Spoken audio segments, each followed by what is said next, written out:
दोस्तों नमस्कार, मैं राहुल नागपाल और आप देख रहे हैं हमारा यूट्यूब चैनल बोल पिचासी। वर्तमान सरकार जिस प्रकार से युवाओं की अनदेखी कर रही है, चाहे तो पेपर लीक का मामला हो, चाहे बढ़ती बेरोजगारी, देश के अंदर युवाओं के भविष्य के साथ खिलवाड़ कर रही है। सरकार दोनों मुद्दों को लेकर के बिल्कुल भी गंभीर नहीं है। फिलहाल देखने में तो ऐसा ही लग रहा है। सरकार या तो वैकेंसी निकालती नहीं है, और वैकेंसी अगर निकाल देती है तो फिर पेपर लीक हो जाता है। पेपर लीक अगर ना भी हो तो फिर रिजल्ट का कोई पता नहीं होता कि रिजल्ट कितने साल के बाद आएगा, और अगर रिजल्ट आ भी जाए तो फिर समस्या वही खड़ी होती है कि क्या लोगों को नौकरी मिल पाएगी। फिर कोई ना कोई कानूनी पेचीदियाँ।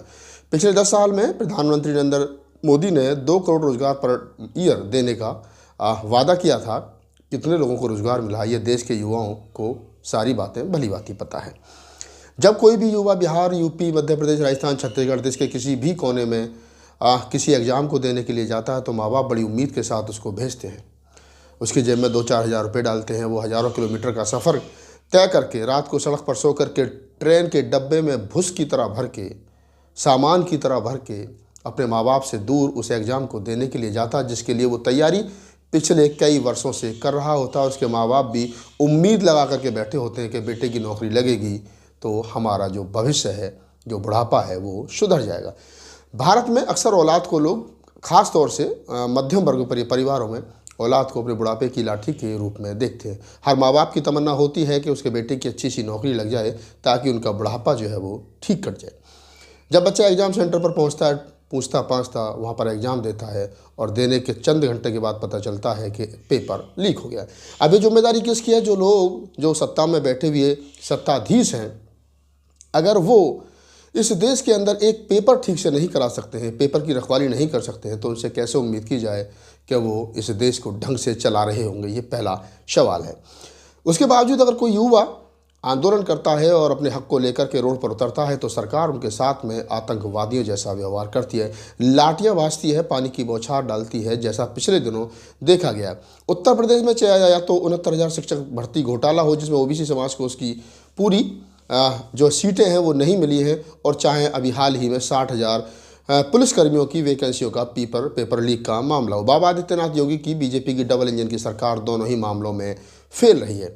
उधर भारत जोड़ो न्याय यात्रा के तहत राहुल गांधी जब उत्तर प्रदेश में पहुंचे तो उन्होंने प्रयागराज हो, चाहे लखनऊ हो, और चाहे इलाहाबाद वगैरह, जितने शहरों और जितने आगरा हो, जहाँ से भी वो गुजरे, बुलंदशहर हो, वहाँ से ख़ास तौर पे राहुल गांधी ने युवाओं की इस बात को उठाया। उन्होंने तमाम उन युवाओं को, जिन युवाओं पर योगी की पुलिस, मोदी शाह की पुलिस लाठियां भांजती है, उन युवाओं को बुलाया और गले से लगाया। बहुत सारी तस्वीर आपने सोशल मीडिया पर ऐसी देखी होंगी कि राहुल गांधी ने इस युवाओं को बुला करके उनसे कहा कि रोइए मत, आप बबर शेर हैं, आप ही इस देश की तस्वीर बदलेंगे, आप ही इस देश की सूरत बदलेंगे। राहुल गांधी उन लोगों को गले से लगाते हैं जिन लोगों को मोदी सरकार जो है वो दुत्कारती है, और उनको उन पर लाठियाँ भाजती है, उन पर पानी की बौछार जो है वो डालती है। सवाल यहाँ पर ये खड़ा होता है कि मैं आपसे बात कर क्यों रहा हूँ? मैं आपसे ये कर रहा हूँ कि देश जिस हालात से गुजर रहा है वो हालात ठीक नहीं है और देश गृह युद्ध की तरफ बढ़ रहा है। महिलाओं की सुरक्षा का मामला हो, जहाँ पर मोदी जी कहते थे सबका साथ सबका विकास, या बेटी पढ़ाओ और बेटी बचाओ, तो किससे बचाओ बेटी? ये बड़ा सवाल है। देश के अंदर आए दिन मासूम बच्चियों पर होने वाली दरिंदगी, और उसमें ख़ास तौर से जब बीजेपी के नेता शामिल पाए जाते हैं और शासन प्रशासन के दबाव में एफआईआर तक लॉन्च नहीं होती है, प्राथमिकी कंप्लेंट जो है वो, शिकायत तो है वो दर्ज नहीं होती है, और सरकार में बैठे लोग दम्भ भरते हैं कि प्रधानमंत्री नरेंद्र दामोदर दास मोदी जी की सरकार में बेटी बचाओ बेटी पढ़ाओ का नारा जो है वो साक्षर हो रहा है। मुझे नहीं लगता है ऐसे में जब ना तो युवाओं को न्याय मिल रहा हो, चाहे महिलाओं को न्याय मिल रहा हो, ना ही इस देश के किसानों को न्याय मिल रहा हो, और बस सरकार जो है वो चंद कॉरपोरेट घरानों को लाभ पहुंचाने के लिए अपना कार्य कर रही हो। पिछले 9 साल की सरकार में, 10 साल की सरकार में, मोदी जी की सरकार में, और उनके सहयोग से चलने वाली डबल इंजन की जो स्टेट गवर्नमेंट्स हैं, उनको अगर हम देखें तो हमें स्पष्ट रूप से पता चल जाएगा। तमाम आंकड़े आप निकाल करके देखिए कि किस प्रकार से इस देश के युवा को, किसानों को, महिलाओं की अनदेखी की गई है। बस एक धर्म का नशा लोगों के सर चढ़ करके जो है वो बोल रहा है। बाबा साहब डॉक्टर अम्बेडकर ने कहा था कि शिक्षित बनिए, शिक्षित बनोगे तो आपको रोजगार मिलेगा। लोग शिक्षित तो बने लेकिन रोजगार गायब है। रोजगार नहीं है, सरकार रोजगार से हाथ खड़े कर रही है। बैकलॉग पूरा करने का तो छोड़िए, वर्तमान में जो वैकेंसी आती है सरकार उनको भी सही तरीके से फुलफिल नहीं कर रही है। कहीं एक ही जाति के लोगों को भर दिया जाता है तो दूसरे लोगों का नंबर नहीं आता है। राहुल गांधी ने पिछले दिनों उत्तर प्रदेश में भारत जोड़ो न्याय यात्रा के माध्यम से जातिगत जनगणना की बात पूरी जोर से उठाई। उन्होंने कहा कि भारत का एक्सरे होना चाहिए जिससे ये पता चल सके किस जाति के पास में कितने संसाधन हैं। राहुल गांधी ने हमेशा से उठाया कहा है कि जुडिशरी में कितने दलित हैं, कितने ओबीसी हैं।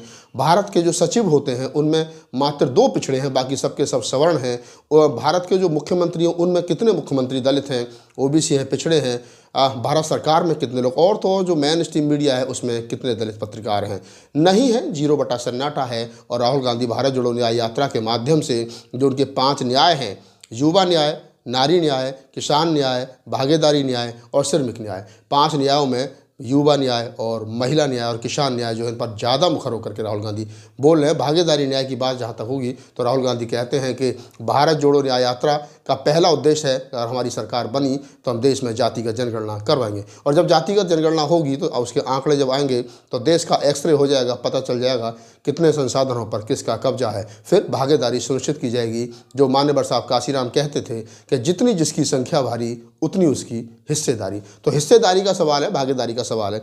राहुल गांधी की भारत जोड़ो न्याय यात्रा से लोगों में एक उम्मीद की किरण जगी है। जिस दौर में इस मुल्क को एक रंग में रंगने की कोशिश की जा रही हो, युवाओं की अनदेखी की जा रही हो, पढ़ा लिखा युवा बेरोजगार घूम रहा हो, उसकी उम्र निकल गई हो, नौकरी नहीं हो, एक माँ बाप ने उम्मीद के साथ में मजदूरी करके जिस बच्चे को पढ़ाया लिखाया था, आज उसके पास तो ना तो नौकरी है और बिजनेस उसको आता नहीं है, तो उसका और उसके परिवार का भविष्य अंधकार में है। इस बात की गारंटी कौन लेगा? मोदी जी की तमाम गारंटी अब तक फेल रही है, चाहे वो 15 लाख का वादा उन्होंने किया हो, 15 लाख की गारंटी हो, चाहे 2 करोड़ रोजगार की गारंटी हो, चाहे महिला सुरक्षा की गारंटी हो, और चाहे सीमा पर शहीद हो रहे जवानों की गारंटी, अच्छा अग्निवीर योजना जिसमें कम उम्र के बच्चों को भर्ती की गई है और उन जब वो बॉर्डर पर शहीद हो जाते तो उनको शहीदी का दर्जा भी नहीं मिलता है, और तो और उनको कोई उनके आवाज़ तक छोड़ने भी नहीं आता है। तो ये युवाओं के भविष्य के साथ खिलवाड़ सरकार कर रही है और देश का नौजवान पीड़ित है, चिंतित है। और हमारे जैसे एक्टिविस्ट तमाम बोल रहे हैं, और वो बोल इसलिए रहे हैं कि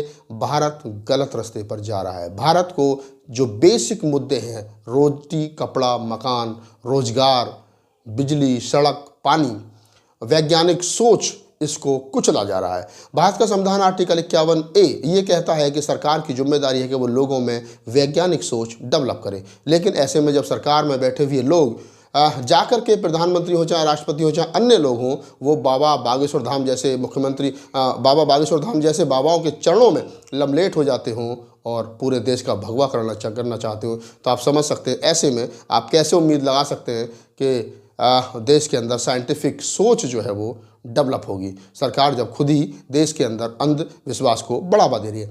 पढ़ा लिखा युवा अगर नौकरी मांगने के लिए जाता है तो उस पर लाठियां बरसाई जाती है, रोजगार मांगने के लिए जाता है तो उसकी अनदेखी की जाती है, उसको खदेड़ दिया जाता है, पुलिस मारती है, और अगर वही युवा कावड़ लेने जाता है तो सरकार फूल बरसाती है। उसको कहीं ना कहीं सरकार लोगों को अंधभक्त बनाना चाहती है, क्योंकि भक्त कभी भगवान से सवाल नहीं करते। इस पूरी बातचीत के बारे में आपकी क्या प्रतिक्रिया है, हमें कमेंट सेक्शन में बताइए।